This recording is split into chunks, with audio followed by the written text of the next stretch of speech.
Bismillahirrahmanirrahim. Assalamualaikum warahmatullahi wabarakatuh. Kembali lagi di channel Sinabro. Terima kasih teman-teman sudah klik channel ini.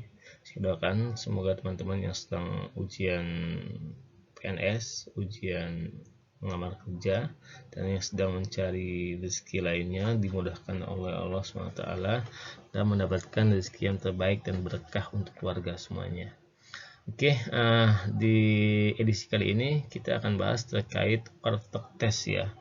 Warteg tes yang umum digunakan dalam ujian psikotes ya untuk ASN, CPNS, BUMN maupun perusahaan swasta lainnya.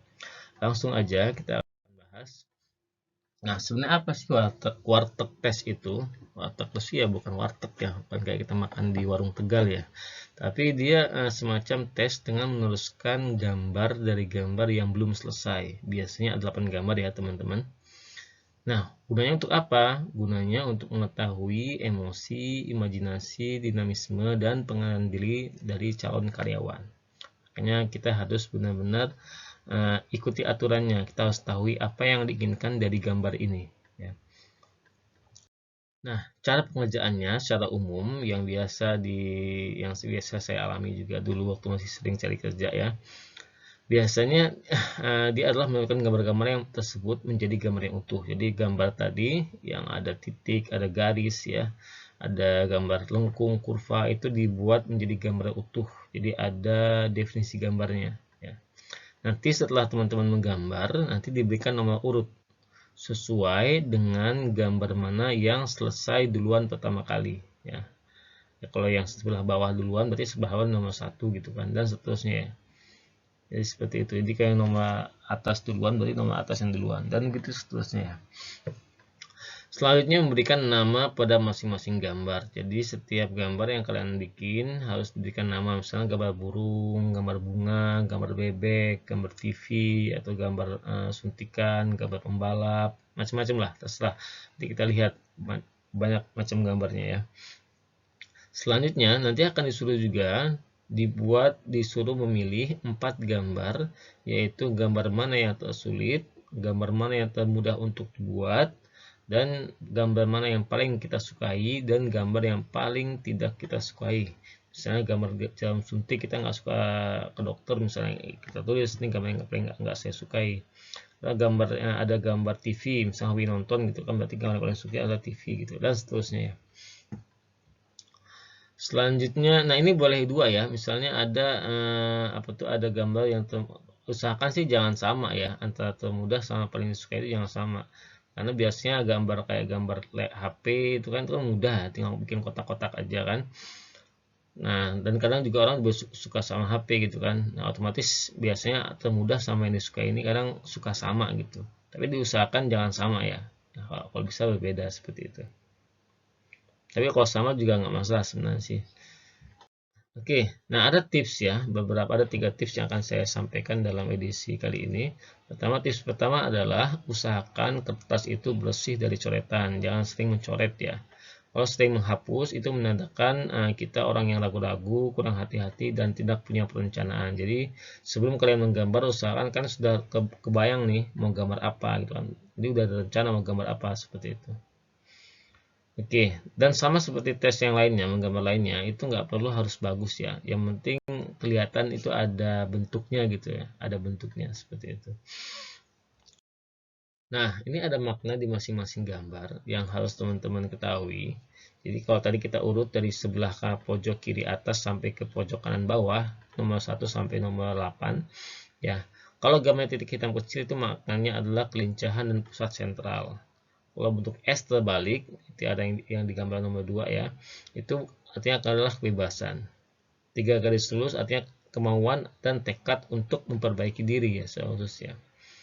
Kotak hitam di pojok kanan atas itu konstruksi yang kuat. Nah, makanya kalau konstruksi kuat ini biasanya teman-teman umumnya baiknya itu menggambar bangunan ya, seperti itu.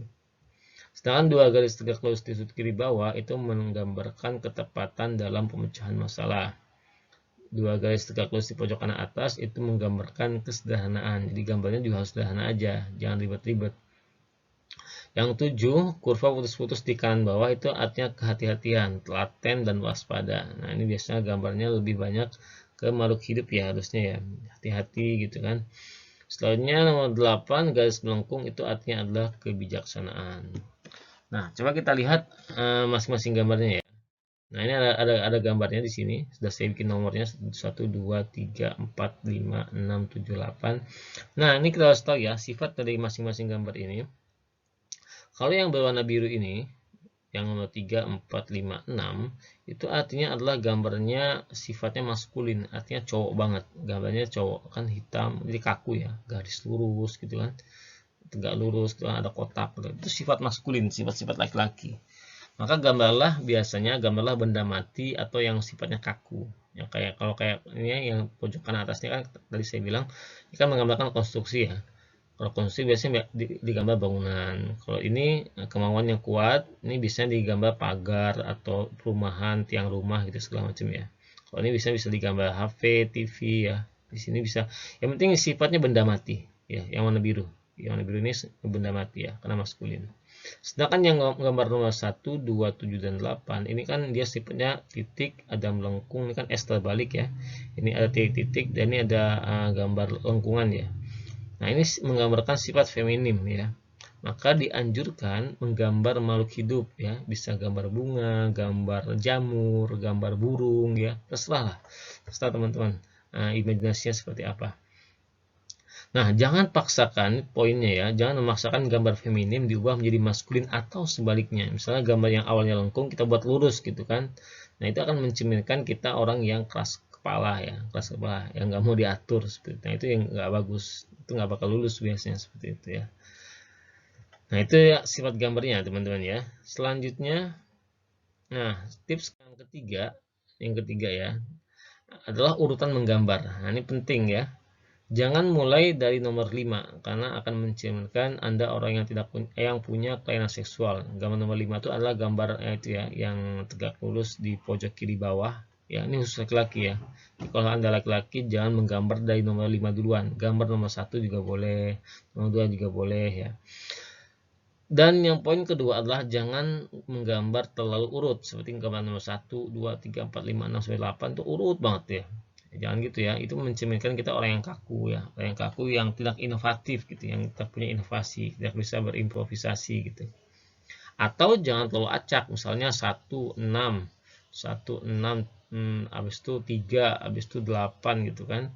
Nah, itu malah mencerminkan kita orang yang susah untuk ikut aturan, jadi nggak punya aturan gitu kan. Seperti itu ya. Jangan terlalu urut dan jangan terlalu acak. Jadi mana yang bagus? Buatlah urutan yang kreatif. Misalnya 4, 3, 2, 1, 5, 6, 7, 8. Dia nggak urut, tapi dia punya pola. Nah, itu yang namanya orang kreatif gitu ya. Dia punya tidak urut, tapi dia punya pola. Jadi buat pola teman-teman sendiri ya. 4, 3, 2, 1, 5, 6, 7, 8. Atau bisa diubah ya misalnya 4, 2, 6, 8 gitu kan.